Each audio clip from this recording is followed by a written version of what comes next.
Mateus capítulo 9. Entrando num barco, Jesus passou para o outro lado do mar e foi para sua própria cidade. E eis que lhe trouxeram um paralítico deitado num leito.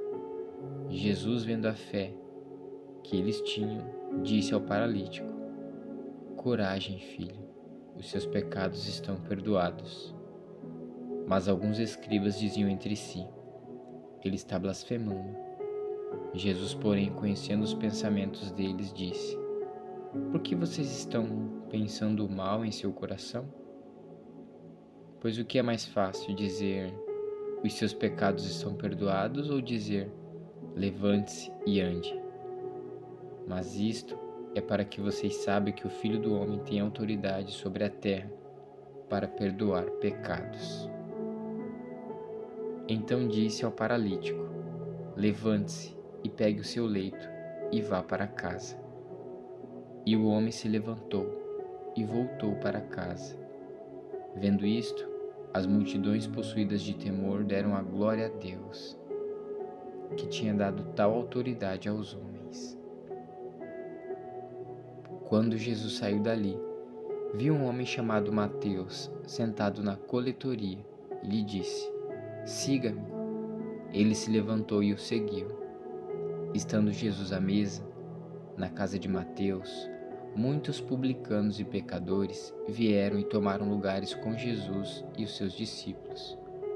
Vendo isto, os fariseus perguntavam aos discípulos de Jesus: Por que o mestre de vocês come com os publicanos e pecadores? Mas Jesus, ouvindo, disse: Os sãos não precisam de médico, e sim os doentes. Vão e aprendam o que significa: Quero misericórdia e não sacrifício, pois não vim chamar justos, e sim pecadores. Vieram depois os discípulos de João e perguntaram a Jesus: Por que nós e os fariseus jejuamos muitas vezes, mas os seus discípulos não jejuam? Jesus respondeu: Como podem os convidados para o casamento estar tristes enquanto o noivo está com eles? No entanto, virão dias em que o noivo lhes será tirado, e então eles vão jejuar. Ninguém põe remendo de pano novo em roupa velha, porque o remendo tira um pedaço da roupa, e o buraco fica ainda maior. Nem se põe vinho novo em odres velhos, porque se alguém fazer isso, os odres se rompem, o vinho se derrama, e os odres se perdem. Mas põe-se vinho novo em odres novos, e ambos se conservam. Enquanto Jesus lhes dizia estas coisas, eis que um chefe da sinagoga, aproximando-se, o adorou e disse: Minha filha morreu agora mesmo, mas venham pôr a mão sobre ela e ela viverá. E Jesus se levantou e o seguiu, juntamente com seus discípulos.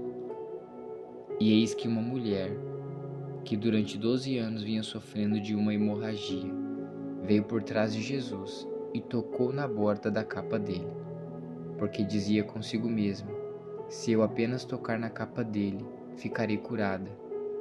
Então Jesus, voltando-se e vendo-a, disse: Coragem, filha, a sua fé salvou você. E desde aquele instante a mulher ficou sã. Tendo Jesus chegado à casa do chefe, e vendo os tocadores de flauta e o povo em alvoroço, disse: Saiam daqui, porque a menina não está morta, mas dorme. E riam-se dele. Mas quando o povo tinha sido colocado para fora, Jesus entrou, tomou a menina pela mão, e ela se levantou. E a notícia deste acontecimento se espalhou por toda aquela terra. Saindo Jesus dali, 2 cegos o seguiram, gritando: Tenha compaixão de nós, filho de Davi. E quando ele entrou em casa, os cegos se aproximaram e Jesus lhes perguntou: Vocês creem que eu posso fazer isto? Eles responderam: Sim, Senhor.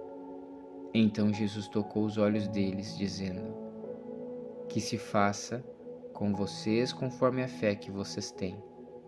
E os olhos deles se abriram. Jesus, porém, os advertiu severamente, dizendo: tenham cuidado para que ninguém fique sabendo disto.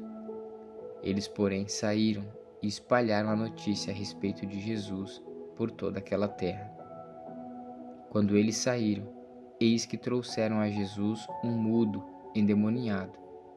E assim que o demônio foi expulso, o mudo passou a falar. E as multidões se admiravam, dizendo: jamais se viu tal coisa em Israel. Mas os fariseus diziam: ele expulsa os demônios pelo poder do maioral dos demônios. E Jesus percorria todas as cidades e aldeias, ensinando nas sinagogas, pregando o evangelho do reino e curando todo tipo de doenças e enfermidades. Ao ver as multidões, Jesus se compadeceu delas, porque estavam aflitas e exaustas, como ovelhas que não têm pastor. Então Jesus disse aos seus discípulos: a seara é grande, mas os trabalhadores são os poucos. Por isso, peçam ao Senhor da seara que mande trabalhadores para a sua seara.